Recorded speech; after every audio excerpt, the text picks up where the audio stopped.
starting. All attendees are in listen-only mode. Hey everybody, Sierra here with the E-Community and Mark and Arib in the background. So today we have Jessica Gnad from Great Plains Regeneration, and she's going to be talking with us a little bit about her personal story and about her involvement in this organization. Super pumped to have her on today. I already love her enthusiasm. I've already only talked to her for like 2 minutes, but I already know this is going to be super fun. So Jessica, I'll just let you jump right in. Like, tell us about yourself. Tell us about your upbringing, your family life, like what's gotten you interested in this route that you decided to take, and kind of what's led you up to where you are now. Oh my gosh, Sierra, that's such a loaded question. Thanks for having me here. So Jessica Gnad, and I am in the middle of the United States. I am in Manhattan, Kansas. We call it the Little Apple.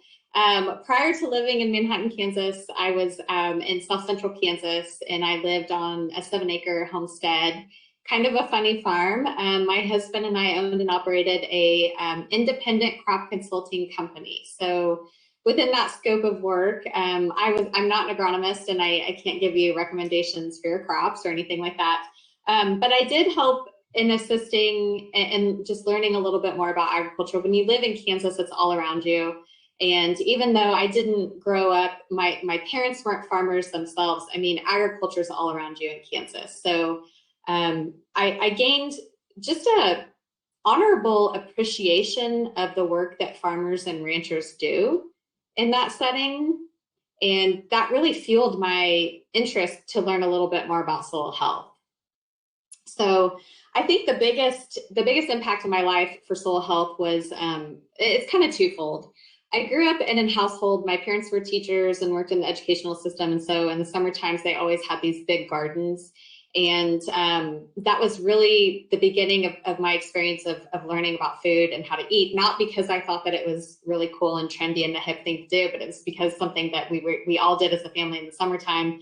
And we did that because I knew that that was a way for my parents to provide for us. I know that, a little bit later in my life, and I'm like, oh, that was why we had such big gardens, because it fed us and sustained us throughout the year. And my parents always had this philosophy about food. They encouraged us from a young age to become food pioneers. And so they made eating a fun activity.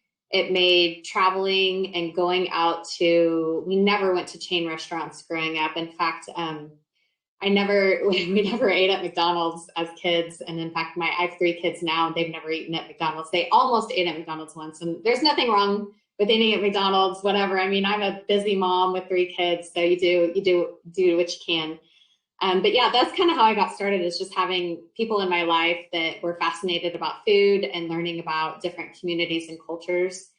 So yeah, that's kind of the beginning of it. Absolutely. That's a very cool answer. So what were you doing before you were involved with Great Plains? And then why don't you tell us a little bit about what Great Plains is and what the organization is all about? Sure. So, I mentioned that my husband and I owned and operated a crop consulting business. And in South Central Kansas, there's parts that he operated in that were, kind of more of a dry situation. It was heavily irrigated.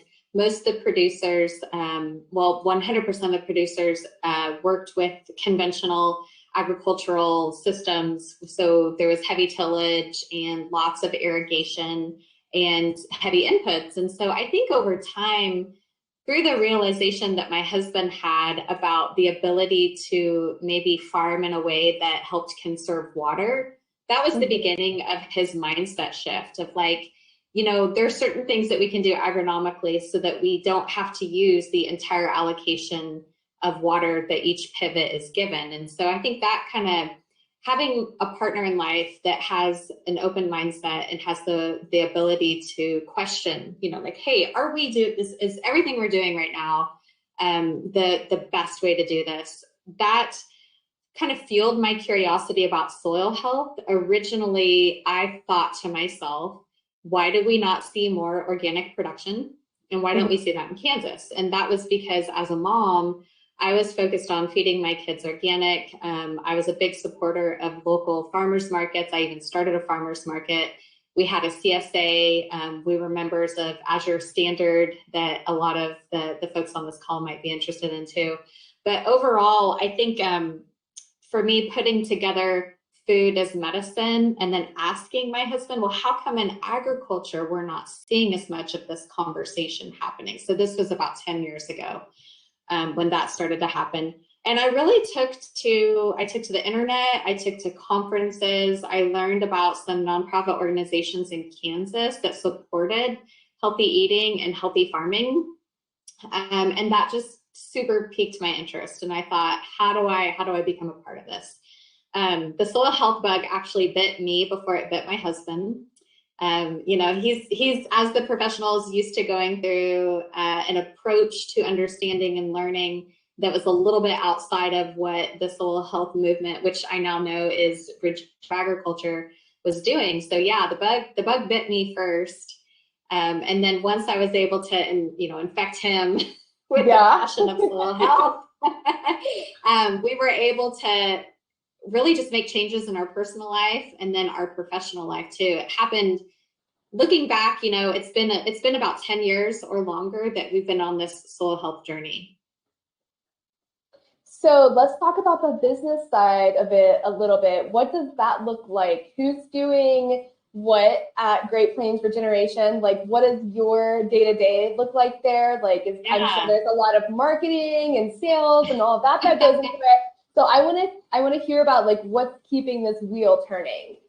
Yeah, so I think overall, through my work previously, I branched out in 2017, 2018 as an independent consultant, and I put myself available as a person who could liaison the conversation between farmers and companies and consumers and moms and dads about healthy eating and how farmers and ranchers have the ability to cycle nutrients and better cycle water and do all of these amazing things through agriculture. So that was kind of my goal. Through that process, I've worked with, maybe a dozen companies over the years and have done a lot of work with like Kiss the Ground and other nonprofits. So a year ago, the opportunity to launch Great Plains Regeneration came about. And we had some supporters that wanted to see the work that I was doing strategically as that liaison. We felt like that was unique, and we felt like there wasn't a large organization that was providing that benefit that goes two ways. So it's education and understanding the mindset and the vernacular of the farming community and being able to just facilitate change, but do that as a liaison to other companies that are out there, other government agencies that also want to help. So as far as Great Plains Regeneration goes, I'm the sole employee as executive director, but I work very closely with the board of directors. We have an executive board that is Graham Christensen in Nebraska. He helps to work with topics with solar energy and alternative energy, but also he runs an organization called Regenerate Nebraska. We also have Gail Fuller, who is on our executive committee. He runs an organization called Fuller Field School. For the last 12 years, he has brought just amazing education to the center of the United States to focus not only on soil health and regenerative agriculture, but how do we prop up our communities? How do we do things that is within a systems approach that supports nature's way of farming and producing food? And then we also work with John Rulak, who is the former CEO and founder of Nutiva. He is working strategically with us on some new market development. So over the past year, we actually produced a beer. We have a milling project that we're working on that is helping to create new markets for regeneratively produced grains, and that's called our Farmer Eve project. And then John's also heavily involved in global agroforestry efforts. He has a new nonprofit that he's supporting right now too, that is just being able to lift up a number of projects throughout the United States and the rest of the world. So that's our executive committee. Oh, we also have Oklahoma producer Steve DeWitt. Steve is a producer that has been really at the heart of transitioning within his family operation. So everybody on our board has a lot of boots on the ground experience. Bringing all of us together has been pretty impressive. So we also have a number of advisors and groups that are helping us succeed right now, including Soil Regen. I see you have that up on the screen right there. Dr. Liz Haney and Russell Hedrick and Sarah Varble own a company called Soil Regen. So they've been some of our consulting partners that we have that work with us. Okay, so you had me at beer. I need to hear more about this. Yes, you had me at beer. So I have a little bit of a family background involved in the beer industry. So here in Ohio, where I'm located, I'm in between Dayton and Cincinnati, a small town called Middletown, and it's like a historic steel mill city, surrounded by cornfields, so agriculture too. But getting down to the point of where I'm getting at, so my cousins, in 2019, they opened up the Ohio's first certified gluten-free beer production brewery. Yeah, so I've been like pretty involved in that recently, and that's been pretty cool. So I want to hear about your guys' beer, and then I want to get to the audience's questions because we're already, 10 minutes in and we got some comments and stuff. So audience, do not be shy. This is our hour with Jessica. Anything that you have to ask her, get it in the questions and we'll get it answered for you guys. Last time we did a webinar, it was really great energy. We had lots of questions, lots of comments. So let's keep that momentum going, guys. I want to give Jessica all of our attention and kind of, interact with her as much as we can. So let's hear about the beer and then we'll get to the audience questions and comments. Yeah, so the beer is really exciting. So working with my advisors, my board members and my advisors, they're not typical people, okay?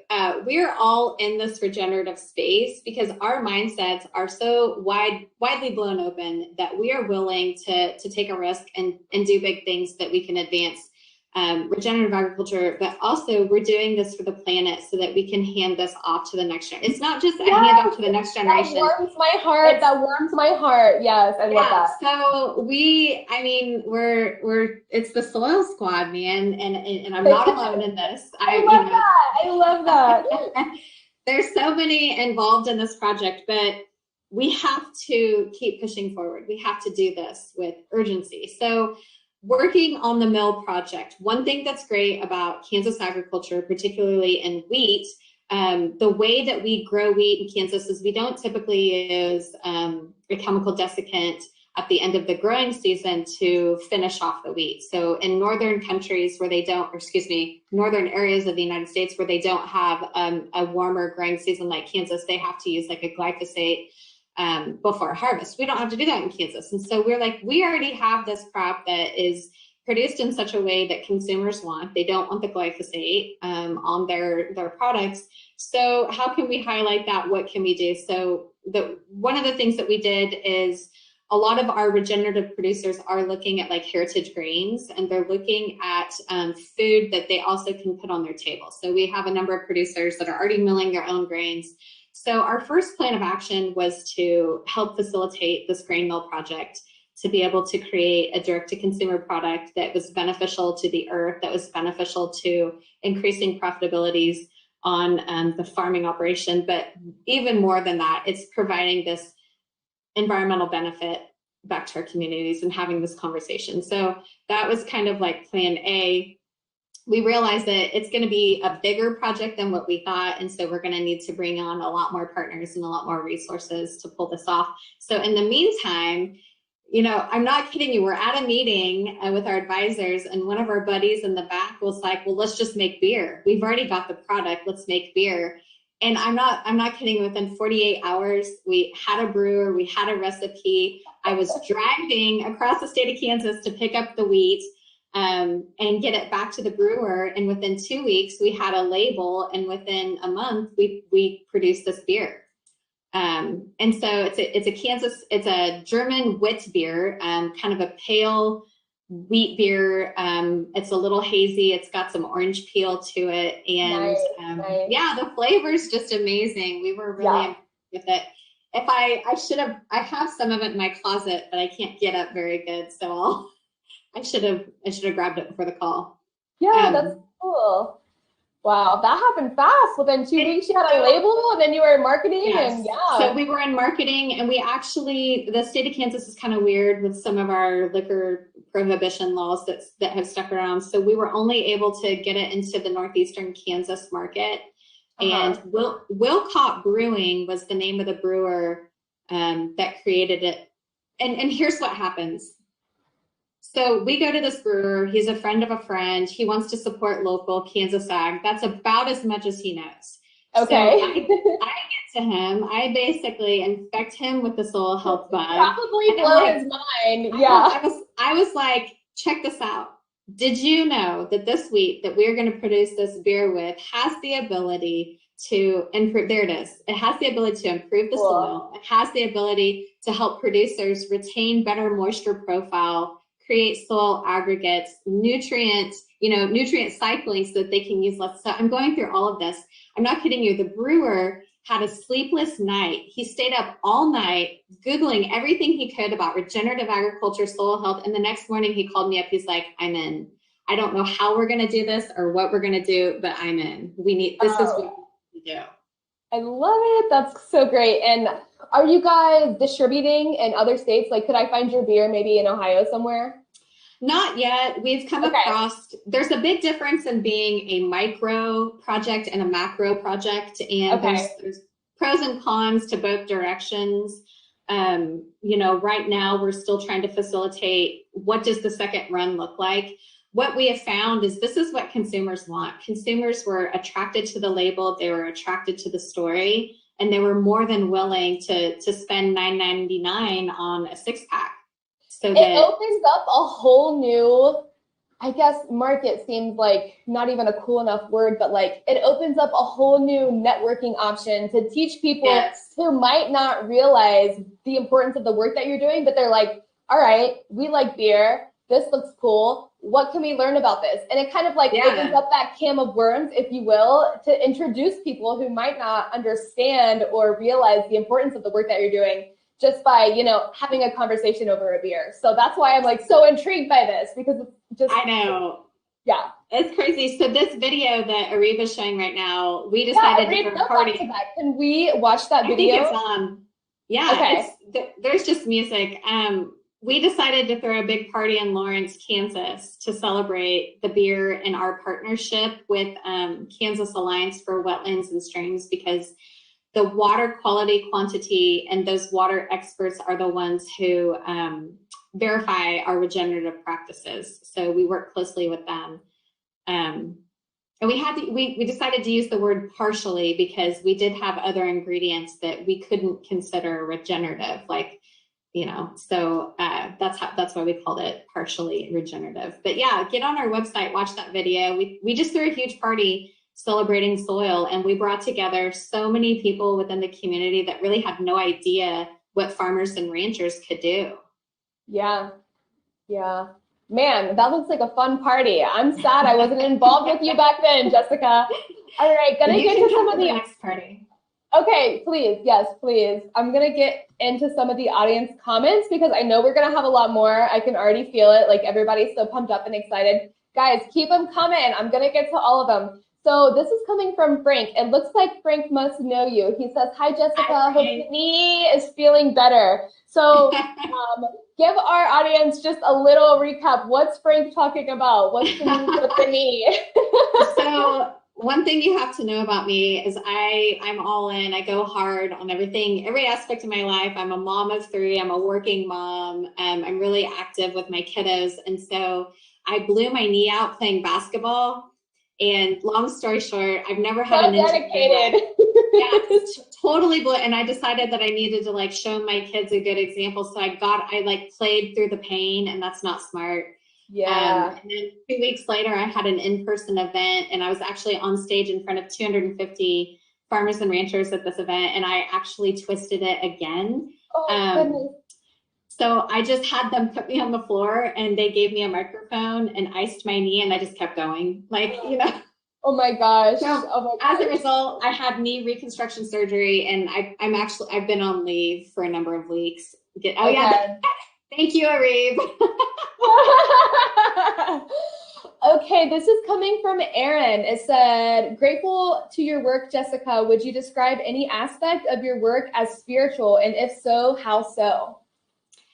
Absolutely. I feel a deep personal and spiritual connection to the work I do, almost to the point of I have a hard time shutting it off at times, because it was actually 2015 when I feel like my whole life and mindset shifted. That's a really good question. I'm kind of gonna get through this, but I had a family member become ill because of organophosphate toxicity, and I don't take that topic lightly, because farmers and ranchers, I don't believe that there's anybody in that community that wishes to farm in such a way that hurts human health. And describe what that is, if you don't mind, yeah, for me and maybe our community members who are unsure. Yeah.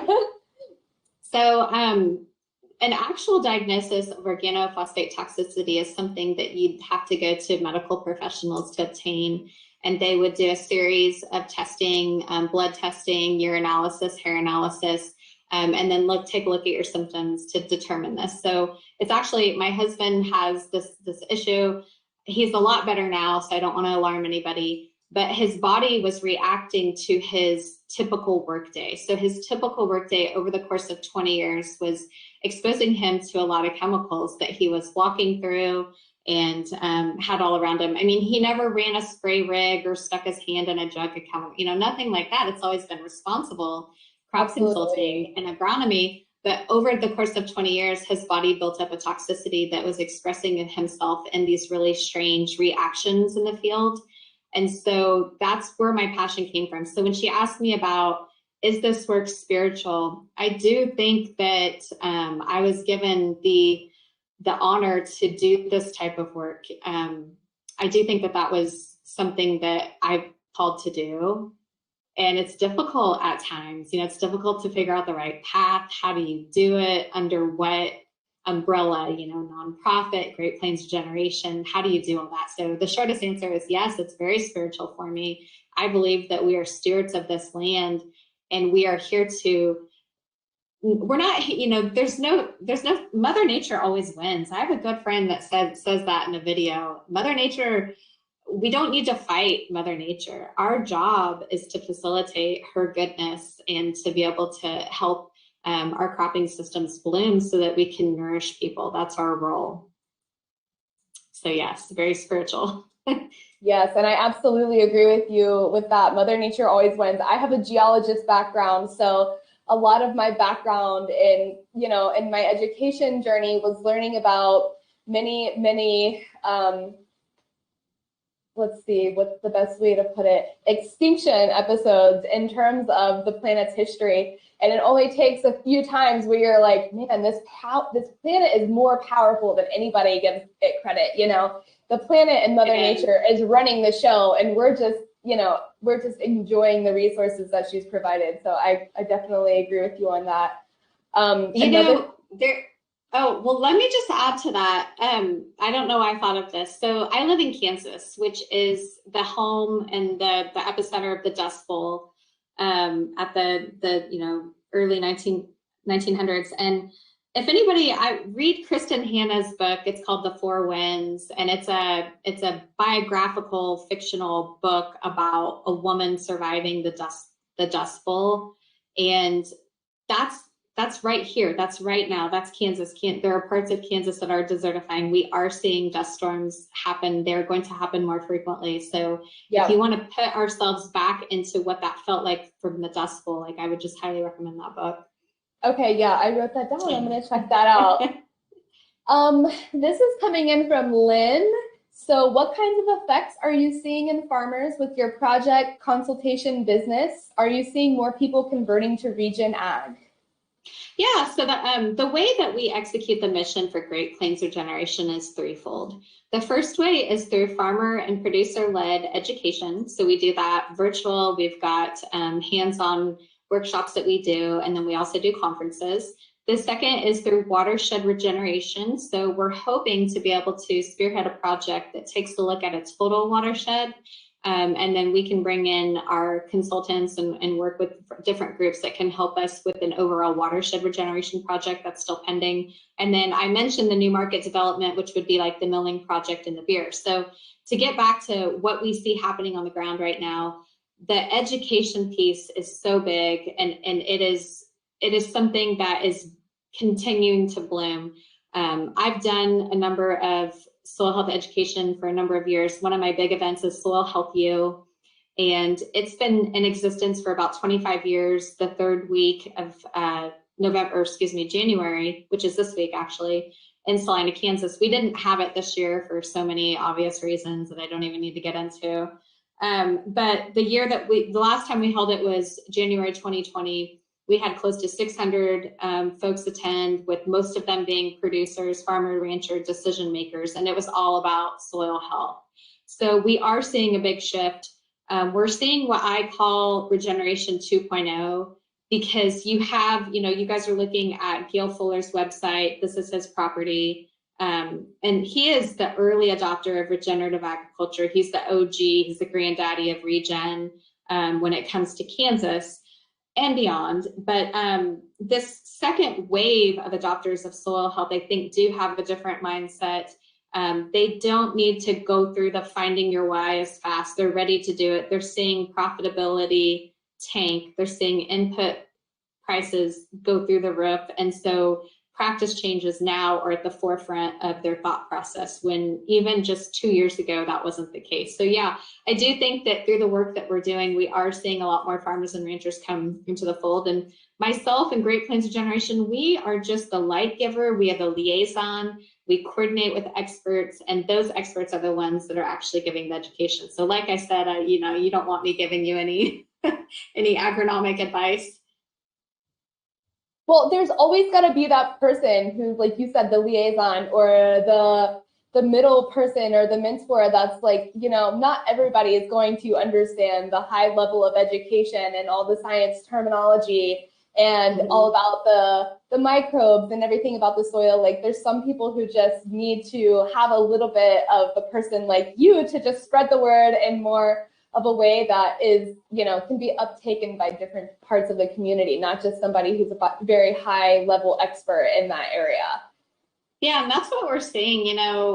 If there's anything that I can do to empower somebody, it's that everybody gets to be a part of the regenerative ag movement, whether you're a mom, a dad, a grandma, grandpa, in the farming community, living in a city. We all have a role that we can play. And I just want to empower people to just find your role and be the best that you can be in that role, and really help to highlight the things that we can do through regenerative agriculture.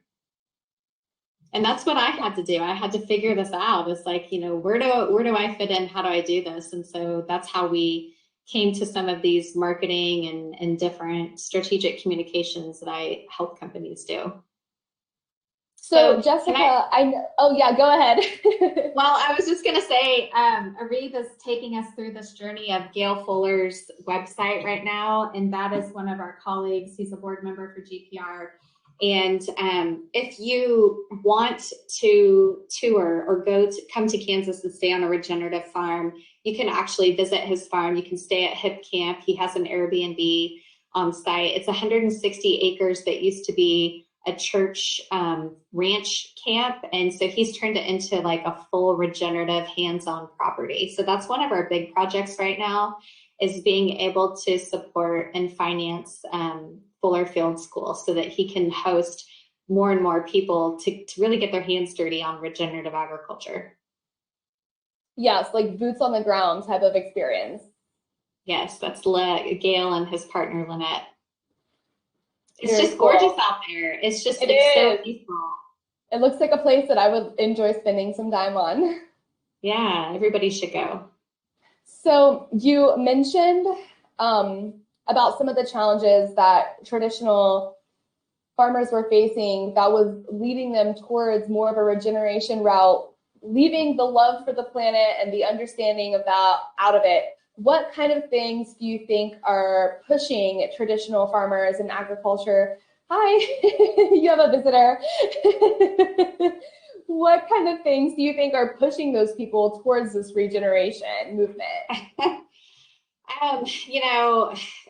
It's money, it's profitability, and we always struggle because that has to be a part of the equation. It has to be a part of our dialogue.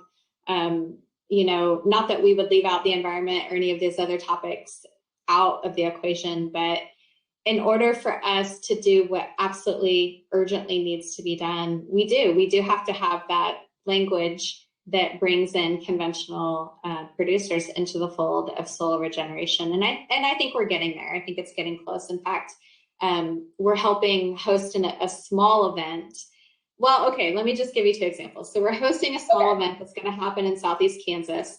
And the producer that is really leading the event, at the end of the day, he is nervous about what his neighbors think. There is a social stigma. There is a peer pressure that happens in the farming community, unfortunately, that does keep people from making changes. I've had one of my colleagues, Russell Hedrick, talks about, he farms in North Carolina, and he has multiple landowners that he works for. And he had this one landowner who wanted him to try new things, but she didn't want his test plots to be by the road because she didn't want her neighbors to drive by and see what she would call a trashy field, which would be like a cover crop field. Well, you and I know that field is producing amazing environmental benefits, but she didn't want that in the front because it looked bad. And wow, I have not heard of that. This is the first time hearing this. And this is a whole new perspective that I think nobody has been transparent with me about. So I am like, I've never heard about the stigma about all this. So continue. Peer pressure in the farming community is huge. It is coffee shop talk. And when I do promotion for my events, I go to the coffee shops and I sit down and I talk to the elders of the farming community, and allow them to give me a piece of their mind on what they think. Another example, I'm kind of bopping around here. We held another big event in South Central Kansas. We had over 250 people. I was blown away. I expected 100 people. We had 250. And we invited some very, very large farmer groups, very large, that had a lot of control over hundreds of thousands of acres in the United States. And one was unavailable.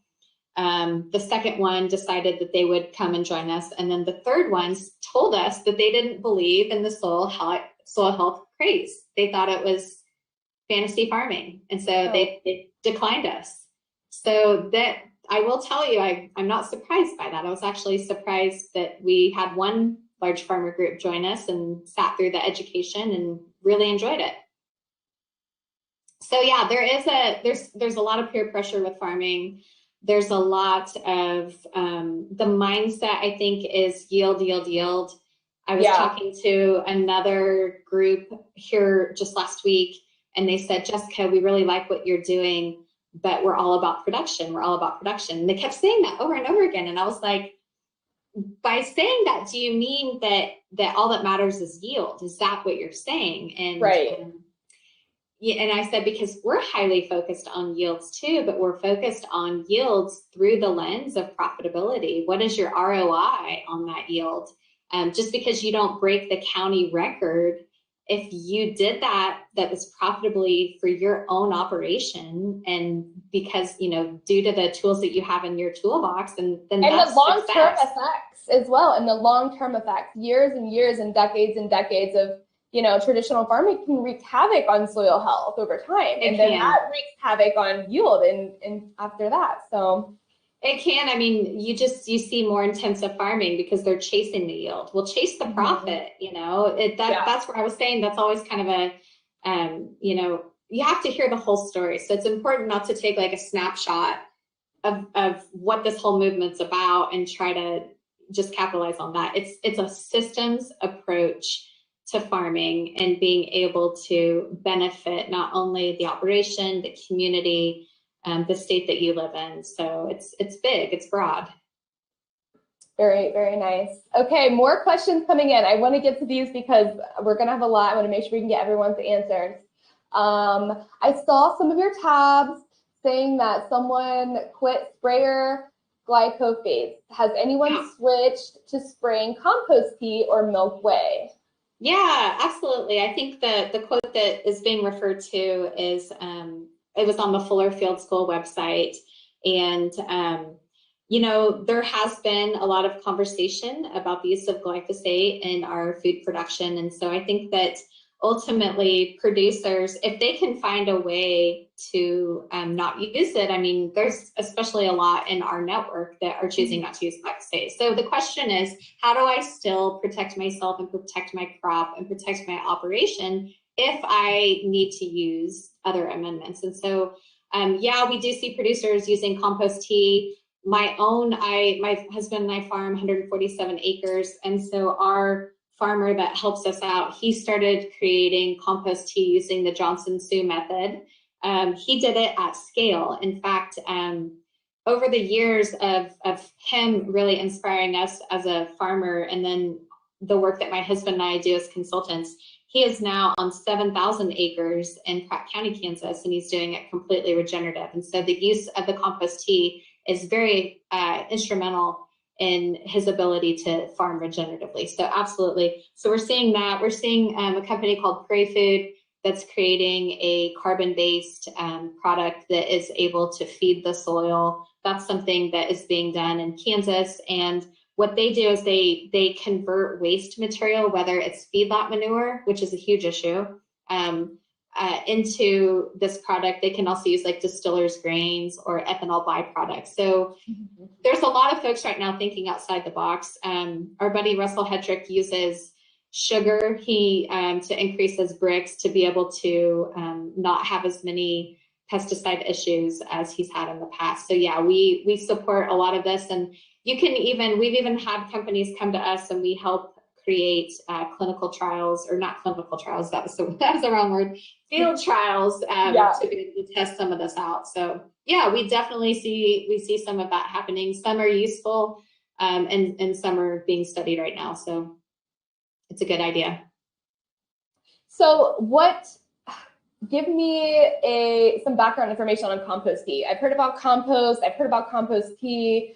I know way more about compost than I do about the tea. So just give me like some background information on that.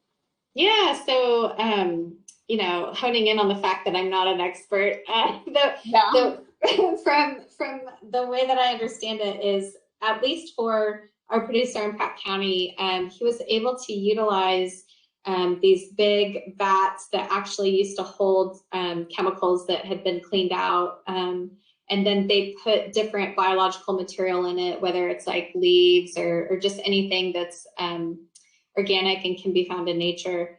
And then they ferment it in certain conditions for, I think it's a year. And so those fermented conditions create almost like, I guess my layman's terms, it's like creating a kombucha or creating like a water kefir, because you're activating. Yeah, absolutely. Activating the bacteria within the mixture that you create.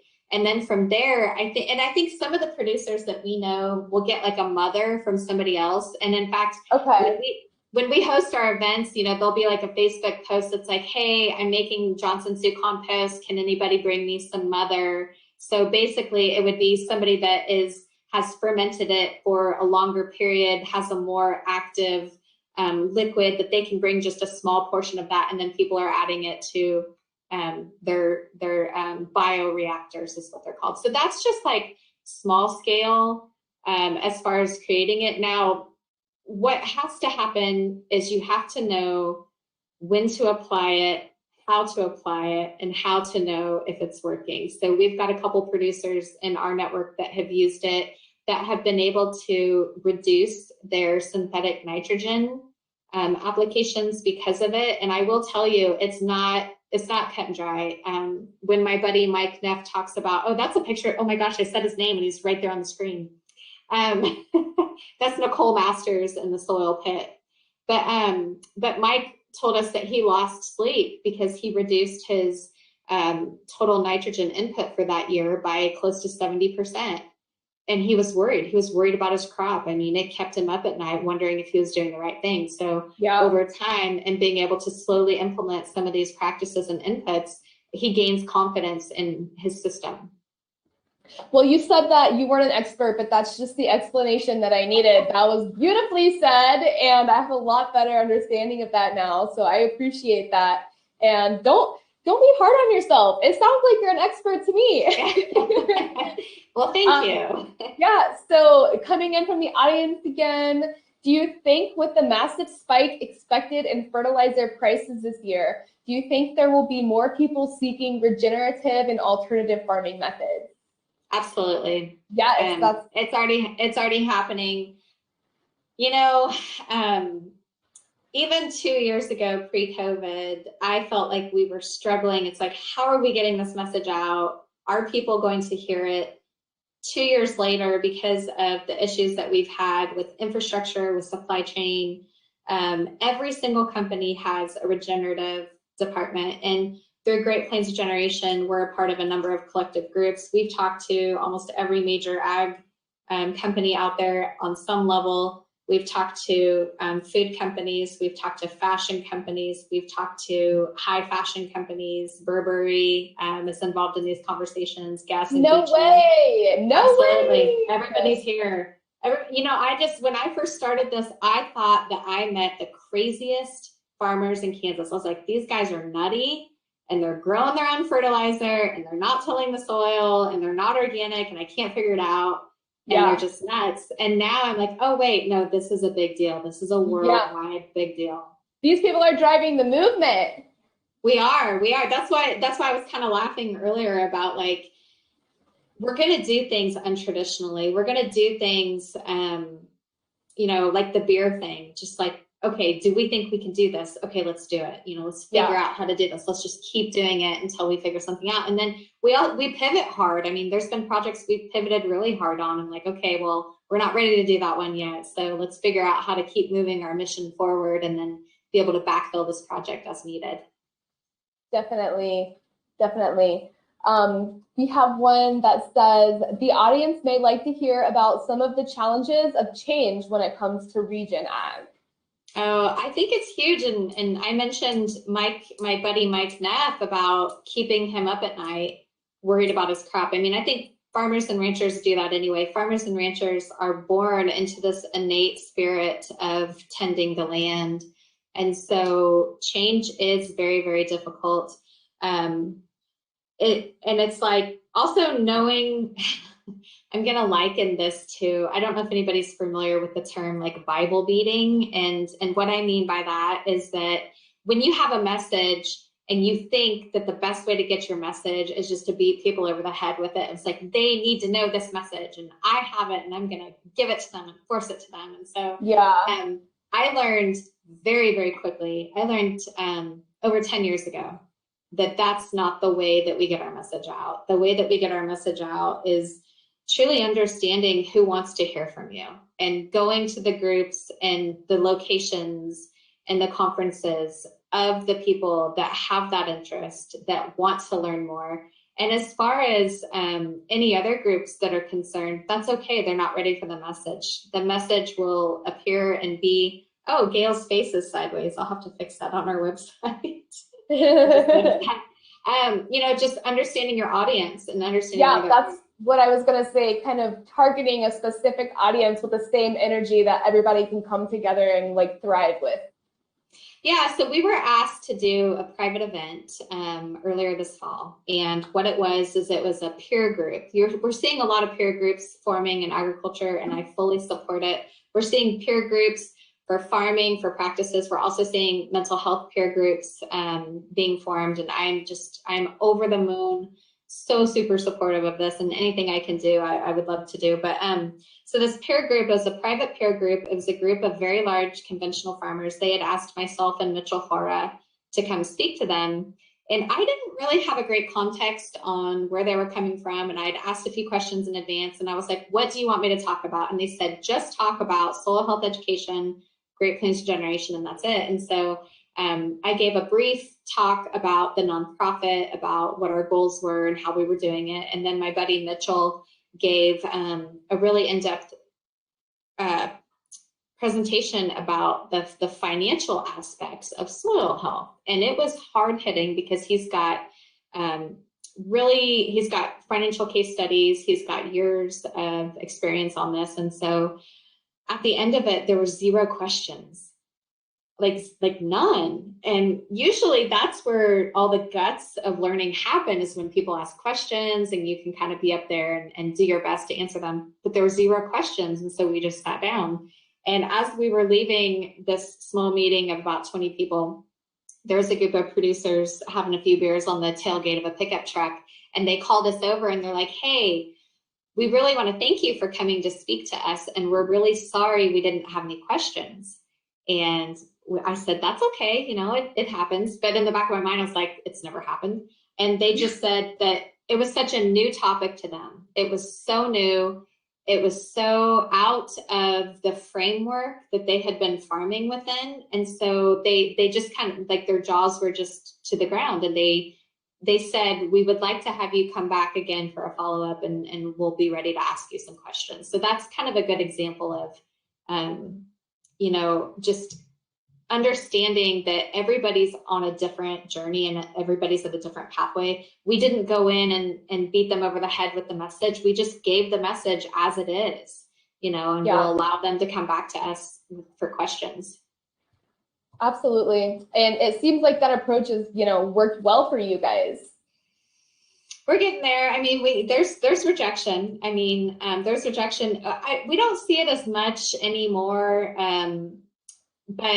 But yeah, I mean, when I first started doing this work close to 10 years ago, I mean, I did have groups that didn't want me doing this kind of work, and they would tell me that. So, or just say, and maybe that's why I'm so guarded to say that I'm not an expert. Maybe I do that just out of habit of having these groups remind me that I'm not an expert.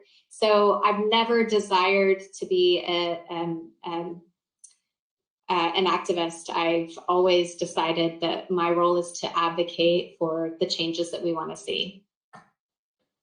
That's so enlightening, though, and says so much about your character and about how much you care about this movement, because like you said, there's been people who have given you negative feedback along the way, and you're just in your boots trucking through the mud, like on to the next. If you don't understand it, then you're not my audience. So there might be a better time or a better place, but right now, you know, you just have to focus on what you can focus on. We have another person who's concerned about your well-being, Jessica. Oh, no. Has Jessica recovered from her knee surgery? No, I have not. So I had surgery on December 8th, and because I'm such a go-getter, I trashed my knee out. So I had to do a reconstruction. I had to have total ACL repair, meniscus repair, and they harvested my own hamstrings to do it. It's weird. So I'm getting better. I go to physical therapy multiple times a week. So thank you for whoever's concerned about my well-being. That was coming from Mike. I don't know. There could be, but I will tell, you know, we were talking about just different adverse things that have happened over the years. Sometimes the most outspoken people against you sometimes do have that big turnaround and become some of your biggest supporters. We have seen that. Gail Fuller has seen that. Graham Christensen in Nebraska, they've also told me that there's been times that people will just come out and be so vocal against you and trash you, but then over the years, they might be some of the biggest supporters. So you can't ever give up. You know, somebody asked me, what does success look like if you have 100 farmers in the room? And I'm like, you know what? One changed practice is success. That's how we get there. And if we can get, I'm going to take you down a different direction here, Sierra. If we can get the women and the wives in the room, we can get the practice change. We absolutely can. We can. So we do. I make sure that I make it accessible for women to be able to attend our conferences and be a part of the overall education. And that's very important, because I feel like that's not one of the main pictures when you think about agriculture and farming. You know, it's a guy in a plaid shirt and a baseball cap sitting on a tractor. So you know how that goes. And I value that. I appreciate that. That's big for me. You know, we got to get the women involved. Yeah. What are some of the resources that have helped you along the way? Like any, you know, people that you've idolized that you want to share their information with, maybe to our audience that could benefit as well? Like any good tools that you would recommend, like just some of your favorite resources that you've used while building this movement that you've done and through your journey, you know, within the last 10 years. It doesn't even have to be within the last, you know, time frame of Great Plains Regenerative. You know, I think just some great resources that I've had is just having, you know, just having a partner that has an open mindset. That's rare, and I fully understand that. And having somebody in my corner that's like, go and do that. Yeah, we don't know what the hell we're doing. Let's go figure it out. Let's go do it, and make something happen. So that, and then second of all, meeting my buddy Gail Fuller and his partner Lynette. They were huge connectors to me of different soil scientists in the community. One of the first connections that I got was with Dr. Chris Nichols, and she's with she's done a lot of amazing things, but I think the company she's with right now is called Myland. But meeting her in person and sitting down, drinking a beer with her in Wichita, Kansas, and just hearing what she knows was magnetic to me. So meeting Dr. Chris Nichols, and then learning about how the soil communicates because of Dr. Chris Nichols. I also joined Kiss the Ground in their very first cohort that they ever produced. I think it was in 2018. And they would do, it was like before anybody knew what Zoom calls were. So I was taking this class through Kiss the Ground. It was on California time. So I took it from like 9 p.m. until almost midnight, a couple times a week for I don't know how many weeks. And they're the ones that really instilled my confidence to say, I don't have to be a soil microbiologist. Like I have to know Chris Nichols, but I don't need to know what Dr. Chris Nichols knows. I need to make sure that I can connect people to Dr. Chris Nichols so that she can share the message. So they empowered me, they gave me the confidence to branch out and start my consulting business. And really just as a result, you know, that's how we got to Great Plains Regeneration. So that, and then just, you know, there's a lot of amazing people. Dr. Liz Haney, the co-founder of the Haney Soils Test, has been a huge inspiration to me of somebody that has come out through the academic world to be able to have a way for farmers and ranchers to baseline their soils and to determine how they can take steps for regeneration. So that's been really key too.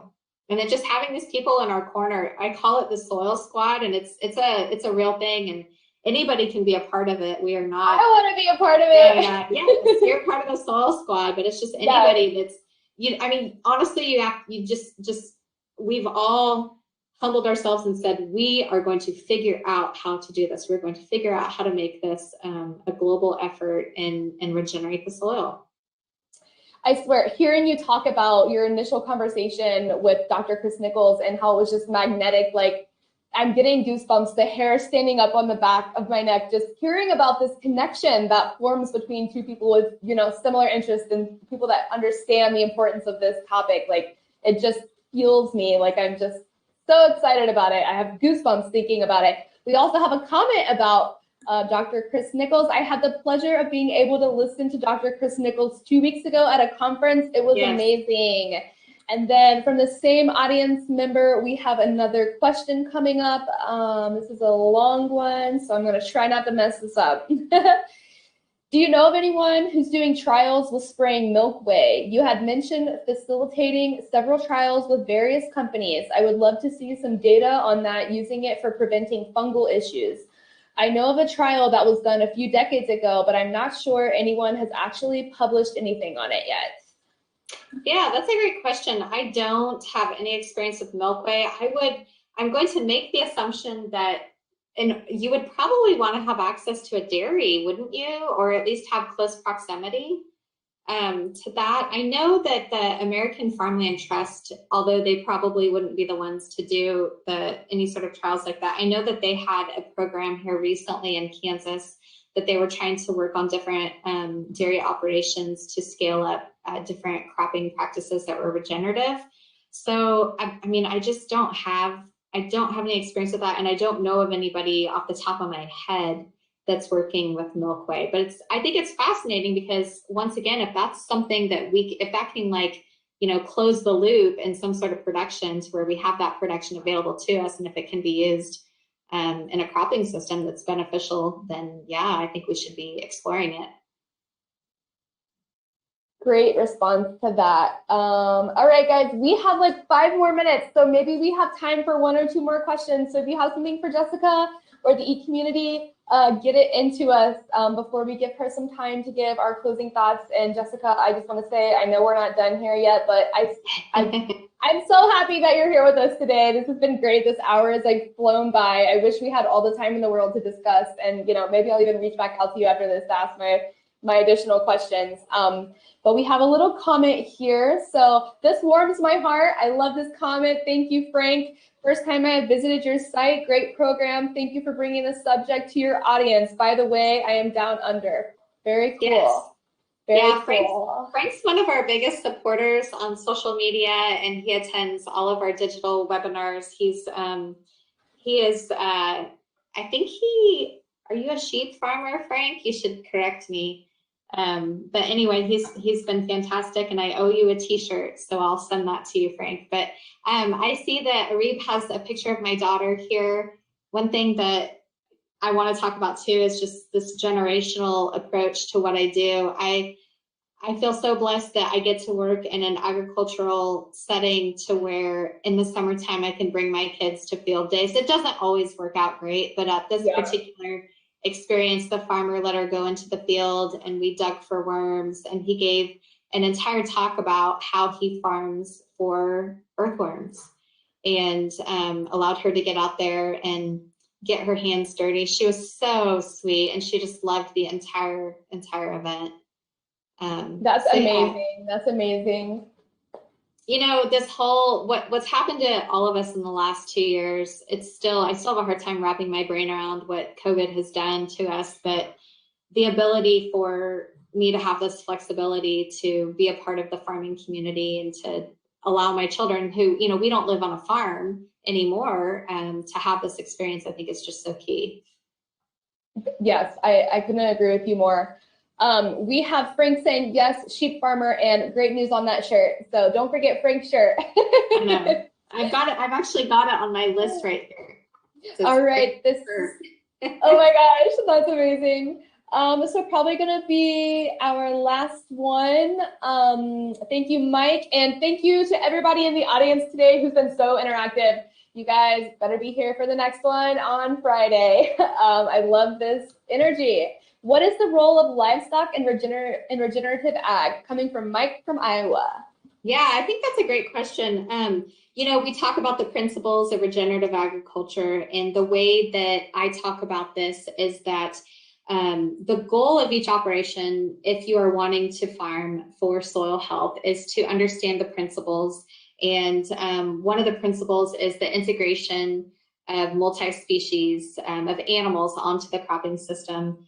And that is a principle. That's the big bucket. The way in which a producer would go about to achieve that principle could look different. It could be cows, it could be sheep, it could be, I had one producer talk to me all day long about bees. So his animal integration were honeybees, and he was doing this on a very large scale, thousands of acres.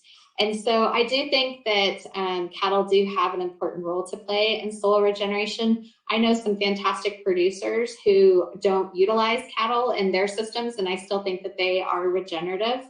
So yeah, I think there's a beautiful role. We also learned recently just about bison, and about how bison graze differently, and how they tromp differently, and how they fertilize the fields differently. And for many years on my own farming operation, we didn't have the ability to have grazing. We didn't have, the fence set up the way that it needed to be. We didn't have access to the field. But over the years, we have been able to change a lot of that. And now we do have, my husband's uncle is actually grazing our cover crops he's done it for a couple seasons. And then this year, he's starting to be a little bit more strategic about the soil health. We're giving him more recommendations and requirements on how he grazes our cover crop field, just to ensure the best soil health. So yeah, there's absolutely a role. There's a lot of different ways to achieve the principles of animal integration into regenerative agriculture. So that's a great question. Yeah, that is a good one. That is a good one. Jessica, thank you so much for coming on today and spreading your word about your movement and your journey, and enlightening us about what you're doing and your challenges that you faced along the way. I appreciate your time so much. I hope you had a good time with us at the e-community today. Thank you to the audience, everybody that's been so into it and so, got their fingers moving on the keyboards, getting all those questions in there. I appreciate you guys. We wouldn't be here doing what we're doing if we didn't have our audience and our community members. So Jessica, I'll just leave it up to you to give some closing thoughts, and then we will close it out. Yeah, I mean, I think that I do feel that it is a great honor that Great Plains Regeneration can serve our farming and ranching community, and to be able to be a person in leadership within this organization. I don't take that lightly. Yep. I know that I am being trusted to really help out. That's always been the role that I've wanted to take, is to be able to get this from point A to point B. It's messy, not everything goes the way that we want to go. There's times when we're not sure if we're going to have the funding to be able to continue our efforts, but we just keep pushing forward, and we just keep trying to figure this out, because just as how in the last 2 years, I couldn't imagine we'd be at the point that we're at now. Just imagine where we're going to be in a year or 2 years even from now. So thank you to the attendees and to the EAT community for being willing to listen to this message, and let's regenerate. Absolutely. The Soil Squad. Yeah, soil sisters. Let's do it. Let's do it. All right. Bye, everybody. Have such a great afternoon. Thank you.